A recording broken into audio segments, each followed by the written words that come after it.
না মানে তো কিছু নাই, কদিন আগে আইলে তো কি সুন্দর ধন্যা কথা ছিল। সব হইব ইনশাল্লাহ।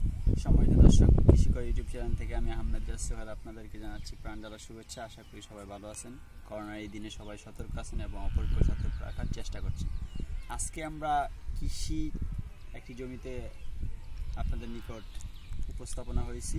তো আমাদের কৃষক ভাইয়ের নাম হচ্ছেন মোহাম্মদ আবুল কাশেম। উনি আছেন বর্তমানে রামকৃষ্ণপুর গ্রামে রামনগরে। তো এখানে আসলে উনি একজন সফল কৃষক বলতে গেলে পারি আমরা, যে উনি আসলে যে চাষ করে দেখতে পাচ্ছেন আপনারা, যে এখানে কি রয়েছে, কি বাঙ্গি, চিন্তাই, পুঁই শাক আছে, সাথে কি কুমড়া আছে, আর একটা এদিকে এরপরে ওই যে বিলাতি ভোজের পাতা আছে, ধনে পাতা আছে, ধনিয়া দেখাইছি, ধনিয়া পাতা আছে, বেগুন গাছ আছে, এখানে বেগুনও আছে।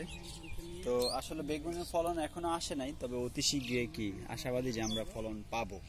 আর উনি যেই ধরনের পরিশ্রম করে, আমরা আশাবাদী কি যে ওনার পরিশ্রমের ফসল অবশ্যই পাবে। আচ্ছা, আপনাকে আমি এখন কিছু প্রশ্ন করবো। প্রশ্নটা হচ্ছে এরকম যে এই ক্ষেত্রে কতটুকু, কত শতাংশ? এই ক্ষেত্রে হইলো আপনার 19%, 18%।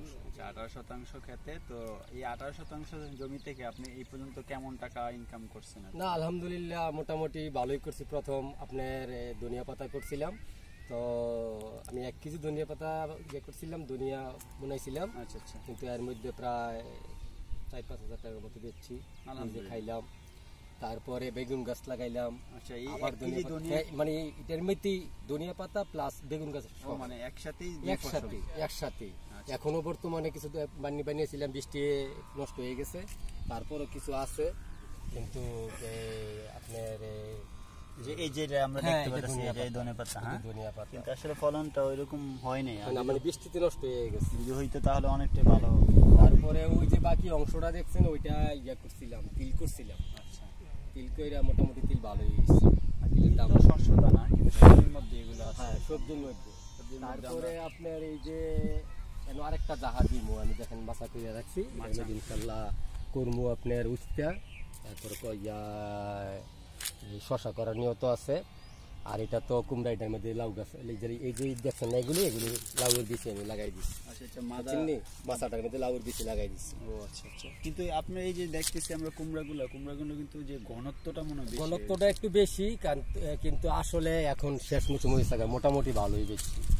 প্রায় মনে করেন একটা কুমড়া 30 টাকা 40 টাকা, প্রায় 70 মতো দিচ্ছি। মোটামুটি ভালোই বেশি আলহামদুলিল্লাহ। আর ওই যে দেখতেছেন চাহাটা, ওইটার মধ্যে আসছিল আপনার কইডা। ওইটি কইটা ছিল, প্লাস নিচে লাল শাক আসছিল। লাল শাক একবার বিক্রি করে ফেলছি। তারপরে কইটা গাছ শেষ, এখন আবার আপনার লাউর চারা বানাই দিচ্ছি। তবে এই যে আপনার এখানে দেখা যায় মরিচ আছে, মরিচ এটা বাড়ির মরিচ, কয়েকটা চারা ছিল। অনেক সমস্যা না, এটা সমস্যা, এটা আপনার এই যে এটা কি জানেন আপনি, পাতা কোঁকড়ানো রোগ। পাতা কোঁকড়ানো রোগ হইছে, মানে কয়েকটা চারা বাড়িতে আসছিল। চাইলে এটা কি, আচ্ছা এটা দেখি আমরা কি ধরনের মেডিসিন দেওয়া যায় আপনাকে পরবর্তীতে বলে দিব। তবে এটা একটা বিশাল খারাপ রোগ আর কি। আর পরবর্তীতে লাল শাক করছি। লাল শাক মোটামুটি এক দফা আমি এটার থেকে বড় বড় ডেউটাই বেচছি। লাল শাক এখনো তো ভালো, হ্যাঁ এখনো যেটা আছে এখনো বেচার উপযোগী। সময় পাই না, সময় মতো নিয়ে যাওয়ার ইচ্ছা আছে। তো দেখা যায় সব মিলিয়ে আপনি আসলে ভালো একজন। না মোটামুটি আলহামদুলিল্লাহ। আমি তো অন্য গাছ গাছরা লাগাই না, সবজি করি, যেহেতু বাড়িতে আসি সবজি করি টুকটাক, নিজে খাটি। আগে কি বিদেশে ছিলেন? আগে বাহিরে ছিলাম। এখন কি যাওয়ার ইচ্ছা? এখন না যাওয়ার ইচ্ছা, কারণ এই কৃষি কাজের সাথে থেকে মোটামুটি এটাই মানে। এখানে দেখেন, এখানে আছে আমার 18 শতক। এই যে এই জমিটা, এটাও আমারই। আচ্ছা আচ্ছা। এটাই আছে আপনার 37 শতক। এটা তিল করছিলাম, এখন আবার এটার মধ্যে এই সবজি করবো। ওইদিকে আবার একটা আছে আপনার ওই যে করলার যা। ও আচ্ছা, বিশাল বড় যা আছে, বর্তমানে আছে। আমরা কি সেই জায়গায় যাইতে পারেন? আসেন আসেন। তো করলা নষ্ট হয়ে গেছে, নষ্ট হইলো মোটামুটি এবছর আসলে প্রচুর বৃষ্টি, তো প্রচুর বৃষ্টির কারণে তেমন একটা সুবিধা করা যেতেছে না। এই যে এখানে আবার কি চাষ করছেন? এখানে ডাঙ্গা বানিয়েছি। ডাটা আছে? হ্যাঁ, ডাটা আছে। আর ওইটা তো এটা আবার করবো, এটার মধ্যে লাউ শাক, যে শাক বাসার জন্য লাউয়ের দিয়ে লাগাবো আর কি। আর প্লাস তাতে শুধু লাউ শাক না? হ্যাঁ, লাউ শাক এবং প্লাস লাল শাক, ভেন্ডি। বুঝতে পারছি। আপনার ভেন্ডি তো হেভি ধরনের এই যে বিশাল ভেন্ডি ফলন, আসলে কয়েকটা গাছ ইয়ে করছিলাম, বীজটা খুবই ভালো, অনেক বড় অনেক দেখা বড় যাচ্ছে। বড় হয়। আমরা ওইদিকে এখন বর্তমানে প্রচুর ভেন্ডি ধরছিল কিন্তু আসলে, কিন্তু এখন বর্তমানে শেষ মৌসুম তো শেষ হয়ে গেছে। এই দেখেন এখানে কয়েকটা আছে, দেখেন কত বড়, ওই যে অনেক এটা অনেক বড়, কিন্তু আসলে কিন্তু যে হইছে না, কুচি আছে, হ্যাঁ, এখন চাইলে খাওয়া যাবে না। খাওয়া যায়। তো দাওয়াত নিয়ে গেলাম, পরবর্তীতে আপনি যে ভেন্ডি খেতে অবশ্যই এই যে আমরা দেখতে পাচ্ছি এইখানেও কি দারুণ ভেন্ডি হয়েছে, বিশাল বড় একটা আকারে, অনেক বড়। আশা করি যে 8টা বা 10টাতে গিয়ে 1 কেজি হওয়ার সম্ভাবনা আছে।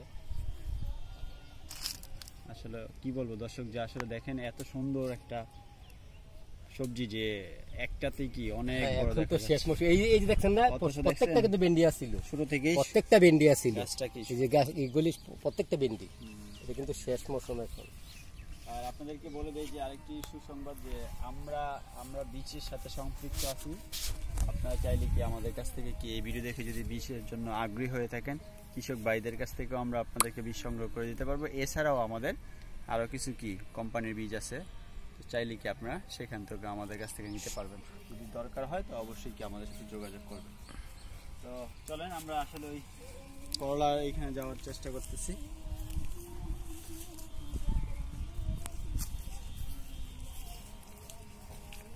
আমাদেরকে আসতেছি।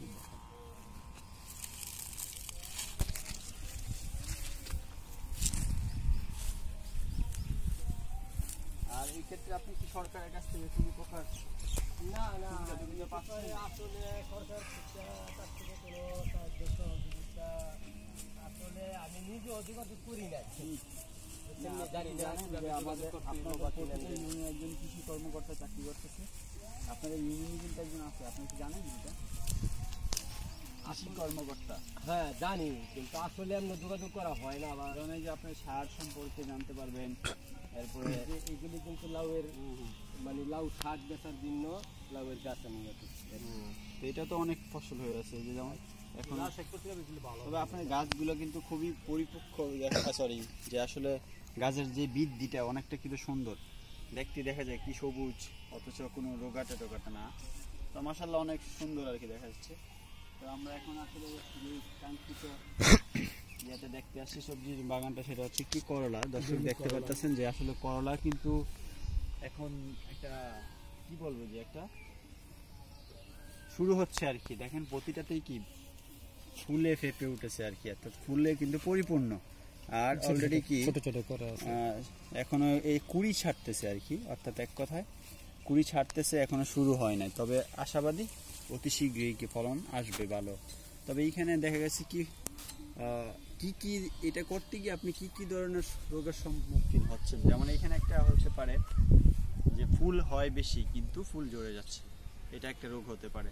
আর একটা রোগ হচ্ছে কি আপনি করলা হলো কিন্তু এক ধরনের একটা রোগ আছে, একটা পোকা গিয়ে কি করলাটাকে মাছ এগিয়ে একটা গাই করে এটাকে নষ্ট করে দেয়। আসলে যদি সমস্যায় পড়েন তাহলে অবশ্যই না, আসলে সমস্যাই কিন্তু প্রচুর করা আছিল করলার, কিন্তু করাগুলি থাকতেছে না। আপনি এক প্লাস পোকে নষ্ট করে, দ্বিতীয় প্লাস কি বৃষ্টির কারণে বলতে পারি না, কিন্তু আপনার এমনি দেখি করলাটা ভালো, ভিতরে বাংলে দেখি করলাটা নষ্ট আর কি খাওয়ার। কিন্তু আমি আসলে অনেক জাতের ওষুধ কিন্তু ব্যবহার করছি। আপনি দেখতে পাচ্ছেন নিচে দেখেন বলে একটা এক জাতীয় ইয়া দেওয়া আছে আমার, ওই দেখেন মাচার মতন, যে ওই যে বোতলটা দেখেন, বোতলটা দেখেন এমন কিন্তু কয়েকটা, হ্যাঁ একটা তাবিজের মতন বলে এটা দেওয়া আছে। এই দেখেন করলা, প্রত্যেকটাই করলা কিন্তু নষ্ট ফেলাই গেছে। দেখতে পাচ্ছেন এই যে দেখেন করলা হইছে, বাট কিন্তু যেটা পরিপক্ক হওয়ার আগে যে এই দিক দিয়ে একবারে মানে, তারপর ওই যে ওই দিক দিয়ে আমরা দেখতেছি কিছু আছে, আবার নিচে পুঁইশাক গাছ ছিল, পুঁইশাক আবার দেখছি মোটামুটি ভালো। উনি যেটা দেখতেছি যে কিছু একটা ফাঁদ তৈরি করছে ক্ষমা করার জন্য, কিন্তু এই ফাঁদগুলো আসলে পরিকল্পনা মাফিক হয়নি, অথবা হইলেও দেখা গেছে কি হয়তো কতটা কাজ করতেছে উনি হয়তো বলতে পারবেন। হ্যাঁ পোকা আছে, পোকা প্রচুর পোকা আছে। তবে হ্যাঁ আমরা কিন্তু আসলে দেখতেছি প্রিয় দর্শক, আসলে এখানে কিন্তু পোকা কিন্তু অনেকগুলো দেখা যাচ্ছে, যেগুলো আসলে ক্ষতিকর পোকা। তার মধ্যে আপনারা দেখতে পাচ্ছেন কিনা জানি না, কারণ আমি দেখতেছি। আর পানিতে অনেকটা ময়লা হয়ে আছে, পানিটা অবশ্যই কি দ্রুত পরিষ্কার করে দিবেন আর কি। হ্যাঁ, তাহলে কি আরো আপনার পোকাগুলো দেখে হয়তো দ্রুত আবার আসতে পারে। না না, এই পানিটা চেঞ্জ করতে এক সপ্তাহ অনেক দিন হয়ে গেছে। তবে আশাবাদী এই যে ফলন হচ্ছে, কিন্তু ফলন কিন্তু যেভাবে দেখা যাচ্ছে আসলে প্রথমই অবস্থায় কিন্তু রোগাটে, যেমন চিকুন, সরু, আবার বাঁকা। এতে করে কিন্তু আপনি ফলনের দাম পরিপূর্ণ নাও পেতে পারেন। ঠিক আছে। আসলে কিন্তু বীজটা কিন্তু এই যে আপনার এই লাল তিরের বীজ, ও এসিআই লাল তিরের বীজ, এশিয়া লাল তিরের বীজ কিন্তু। তো আমরা চেষ্টা করব আবারও আপনার সামনে কি নেক্সট টাইমে হাজির হওয়ার জন্য। আজকের মতো এখানে বিদায় নিলাম। সে পর্যায়ে ভালো থাকবেন, আর অবশ্যই আপনার সাথে আবার দেখা হবে। আল্লাহ হাফেজ। হ্যাঁ।